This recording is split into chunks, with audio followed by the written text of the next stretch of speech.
بیان کر رہے تھے نماز کا تیسرا فرض قرات ہے، جس کے لیے کچھ مسائل بیان ہوئے، اسی سلسلے کو آگے بڑھاتے ہیں۔ سورہ فاتحہ پوری پڑھنا یعنی اس کے 7 آیات کا پڑھنا یہ واجب ہے، اور سورہ فاتحہ میں ایک آیت بلکہ ایک حرف کا بھی ترک کر دینا، چھوڑ دینا، یہ ترک واجب ہے۔ واجب کو چھوڑ دینا ہے، ایک حرف کو بھی چھوڑ دینا۔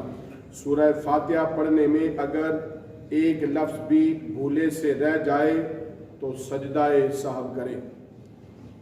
الحمدللہ یعنی سورہ فاتحہ کے ساتھ سورت ملانا واجب ہے، یعنی ایک چھوٹی سورت یا 3 بڑی 3 چھوٹی آیات، یا ایک بڑی آیت یا وہ 3 چھوٹی آیات کے برابر ہو۔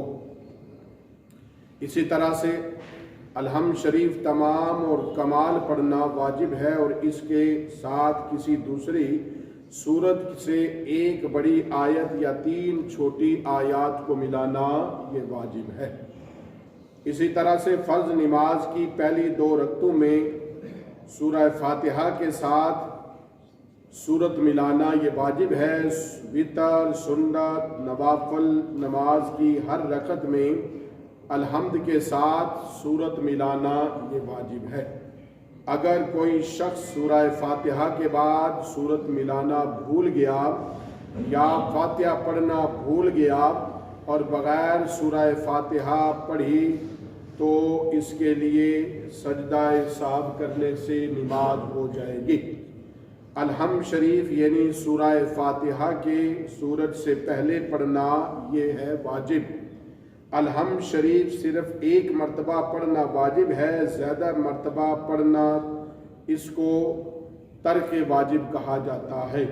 اور الحمد اور سورت کے درمیان فصل یعنی وقفہ نہ ہو، یعنی الحمد شریف سورہ فاتحہ کے بعد فوراً سورت کا پڑھنا، ان دونوں کے درمیان کسی اجنبی کا فاصل نہ ہو، اور یہی واجب ہے، یعنی آمین سورہ فاتحہ کے تابع ہے اور بسم اللہ سورت کے تابع ہونے کی وجہ سے فاصل نہیں۔ یعنی الحمد اور سورت کے درمیان جہاں سورہ فاتحہ پڑھی جائے، پھر اس کے بعد کوئی سورت ملائی جاتی ہے، ایک بڑی آیت یا 3 چھوٹی آیات، اور ان کے درمیان اور سورہ فاتحہ کے درمیان زیادہ وقفہ نہ ہو، یعنی کوئی اجنبی فاصل نہ ہو، درمیان میں کوئی اور چیز نہ آئے، بلکہ اسے ختم کرتے ہی سورہ فاتحہ کو کوئی آیات یا ایک بڑی آیت کو ملا لینا یہ ضروری ہے۔ اور یہ بتایا گیا کہ آمین سورہ فاتحہ کے تابع ہے اور بسم اللہ سورت کے تابع ہے، یعنی یہ بتایا گیا کہ آمین سورہ فاتحہ سے الگ نہیں اور بسم اللہ سورت سے الگ نہیں۔ سورت پہلے پڑھی اور الحمد شریف بعد میں پڑھی، یا الحمد شریف اور سورت کے درمیان دیر کی، یعنی کتنی دیر کی؟ اتنی دیر کی جتنی مرتبہ 3 مرتبہ بندہ سبحان اللہ کہے، اتنی اگر سورہ فاتحہ اور سورت کے درمیان دیر کی اور اس کی قدر اس کے برابر چپ کھڑا رہا تو اس شخص کے لیے سجدہ سہو واجب ہوگا۔ سورتوں کے شروع میں بسم اللہ الرحمن الرحیم ایک پوری آیت ہے، مگر صرف اس کے پڑھ لینے سے فرض ادا نہیں ہوتا۔ جماعت کے ساتھ نماز پڑھنے والے نمازی یعنی مقتدی کو نماز میں قرات پڑھنا جائز نہیں، نہ سورت فاتحہ پڑھے نہ ہی کوئی دوسری آیت پڑھے، یہاں تک کہ ظہر اور عصر میں اور مغرب اور عشاء کی 3 اور 4 رکعت میں کہ جب امام آہستہ قرات پڑھتا ہے، ان تمام رکعتوں میں اور جہر یعنی بلند آواز سے پڑھی جانے والی رکعتوں میں بھی مقتدی کو قرات کرنا جائز نہیں۔ امام کی قراءت مقتدی کی قراءت ہے۔ نماز میں تعوذ اور تسمیہ یعنی اعوذ باللہ من الشیطان الرجیم اور تسمیہ یعنی بسم اللہ الرحمن الرحیم قرات کے تابع ہیں اور مقتدی پر قرات نہیں۔ لہذا تعوذ اور تسمیہ بھی مقتدی کے لیے مسنون نہیں، لیکن جس مقتدی کی کوئی رکعت رہ جاتی ہے تو امام کے سلام پھیرنے کے بعد جب وہ اپنی باقی رکعت پوری کرے، اس وقت ان دونوں کا یعنی تعوذ اور تسمیہ کا پڑھنا ضروری ہے۔ اسی طرح سے امام نے جہری یعنی بلند آواز نماز میں قرات شروع کر دی تو مقتدی ثنا نہ پڑھے، یعنی مقتدی دیر سے آیا، امام نے نماز شروع کر دی اور امام نے قرات شروع کر دی اور اب مقتدی آ کے پیچھے صف میں شامل ہو رہے ہیں جماعت میں، تو مقتدی ثنا نہ پڑھے بلکہ خاموش رہ کر قرات سے سنے، کیونکہ قرات کا سننا نماز میں امام کا مقتدی کے لیے فرض ہے۔ امام کے پیچھے مقتدی کو قرات کرنا سخت منع ہے۔ احادیث کریمہ میں اس کے تعلق سے سخت ممانعت اور وعید آئی ہے کہ قرات امام کی قرات مقتدی کی قرات ہے، امام کے پیچھے مقتدی قرات نہ کرے۔ چند احادیث عرض کیے دیتا ہوں۔ ترمذی نے، حاکم اور مسلم نے حضرت جابر رضی اللہ تعالی عنہ سے روایت کیا کہ رسول اکرم صلی اللہ تعالی علیہ وسلم نے فرمایا، جو شخص امام کے پیچھے ہو تو امام کی قرات اس کی قرات ہے۔ پھر فرمایا حضرت سعد بن ابی وقاص رضی اللہ تعالی عنہ نے کہ فرمایا رسول اللہ صلی اللہ تعالی علیہ وسلم نے کہ دوست رکھتا ہوں، اللہ دوست رکھتا ہے جو امام کے پیچھے قرات نہ کرے اور جو قرات کرے اس کے منہ میں انگارہ۔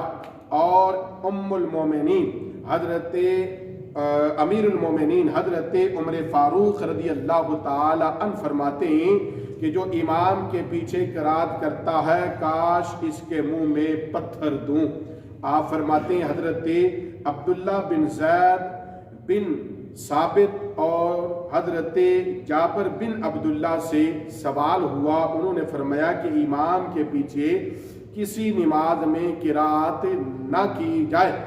اور اسی طرح سے امیر المومنین سیدنا مولا کائنات حضرت علی مرتضیٰ شیر خدا رضی اللہ تعالی عنہ سے منقول ہے، آپ نے فرمایا کہ جس نے امام کے پیچھے قرات کی اس نے فطرت سے خطا کی، اور قرات خود سری ہو یا جہری ہو، یعنی بلند آواز والی نماز ہو جس میں قرات بلند آواز سے ہو یا خاموشی سے ہو، بسم اللہ ہر حال میں آہستہ پڑھی جائے۔ اگر سورت فاتحہ کے بعد کسی سورت کو اول سے شروع کرے تو سورہ فاتحہ کے بعد بھی سورت پڑھتے وقت بسم اللہ پڑھنا مستحسن ہے، اچھا ہے۔ تعوذ پہلی رکعت میں ہے اور تسمیہ ہر رکعت کے شروع میں مسنون ہے۔ اسی طرح سے مغرب اور عشاء کی نماز، عشاء کی پہلی 2 رکعتوں میں اور فجر، جمعہ، عیدین، وتر اور رمضان کی وتر کی سب رکعتوں میں امام پر جہر یعنی بلند آواز سے قرات کرنا یہ واجب ہے۔ مغرب کی تیسری رکعت، عشاء کی آخری 2 رکعت اور ظہر و عصر کی تمام رکعتوں میں امام کو آہستہ قرات کرنا یہ واجب ہے۔ اسی طرح سے بلند آواز کے ساتھ یعنی جہر کے معنی ہیں دوسرے لوگ، یعنی کم از کم وہ لوگ جو پہلی صف میں ہوں۔ جہر کا مطلب یعنی بلند آواز سے پڑھنے کا مطلب کیا ہے اور کتنی بلند ہو؟ فرمایا جو پہلی صف میں ہیں وہ سن سکیں، یہ قرات کا ادنا درجہ ہے۔ اور اعلیٰ درجہ کیا ہے کہ اعلیٰ درجہ کے لیے کوئی حد مقرر نہیں۔ آہستہ قرات کرنے کے معنی یہ ہیں کہ خود سن سکے اور پچھلی صف میں جو لوگ ہوں وہ سنیں، یہ کم سے کم درجہ ہے اور بلند آواز سے پڑھنے کی کوئی حد نہیں۔ اسی طرح سے اس طرح پڑھنا کہ فقط 1-2 آدمی جو امام کے قریب ہیں وہی سن سکیں، تو اس طرح پڑھنا جہر نہیں کہلاتا بلکہ یہ آہستہ پڑھنا کہلاتا ہے۔ اسی طرح سے یہ کہا گیا کہ ضرورت سے زیادہ اس قدر بلند آواز سے پڑھنا کہ اپنے یا دوسروں کے لیے باعث سے تکلیف ہو، یعنی اتنا زور لگانا امام کا کہ خود بھی اسے سنبھال نہ سکیں اور پیچھے والے بھی چلا چلا کر زور زور سے پڑھنا کہ پیچھے والوں کو بھی تکلیف ہو، ایسا کرنا یہ مکروہ ہے۔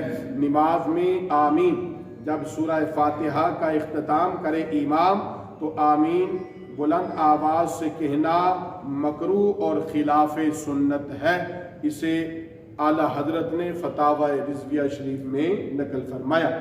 رات میں جماعت سے نفل پڑھنے میں امام پر جہر قرات کرنا واجب ہے، دن میں نوافل پڑھنے میں آہستہ آہستہ پڑھنا واجب ہے، اور رات کے نوافل اگر تنہا پڑھتا ہے تو اختیار ہے، چاہے آہستہ پڑھے یا بلند آواز سے پڑھے۔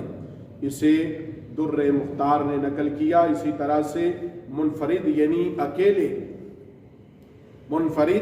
یعنی اکیلے نماز پڑھنے والے جہری نماز فجر مغرب عشاء میں اختیار ہے کہ چاہے تو آہستہ قرات پڑھے اور چاہے تو بلند آواز سے پڑھے، لیکن افضل یہ ہے بلند آواز سے پڑھے، اور جبکہ جو ہے وہ ادا پڑھتا ہو، اور اگر قضا پڑھتا ہے تو آہستہ پڑھنا یہ واجب ہے۔ اسی طرح سے بہتر یہ ہے کہ پہلی رکعت کی قرات دوسری رکعت کی قرات سے قدر زیادہ ہو، یعنی حکم جمعہ اور عیدین کی نماز میں بھی یہی ہے۔ اسی طرح سے دوسری رکعت کی قرات پہلی رکعت کی قرات سے طویل کرنا یہ مکروہ تنزیہ ہے، یعنی پہلی رکعت کی قرات تھوڑی زیادہ ہو اور دوسری رکعت کی کم ہو، پہلی کی کم کر دی دوسری رکعت کی بڑھا دی، تو یہ فرمایا کہ یہ اس کے لیے مناسب نہیں ہے۔ اسی طرح سے جبکہ فرق صاف طور پر ظاہر اور معلوم ہو کہ پہلی رکعت میں کم پڑھا اور دوسری میں زیادہ پڑھا تو یہ مکروہ تنزیہ ہے۔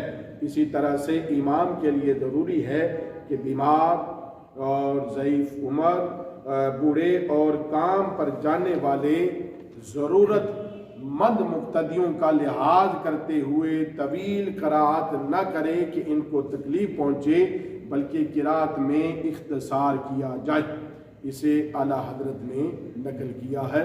اللہ تعالی ہمیں نماز کے مثال کو سمجھ کر اور اسے نماز ادا کرنے کی ہمیں توفیق عطا فرمائے۔ آمین۔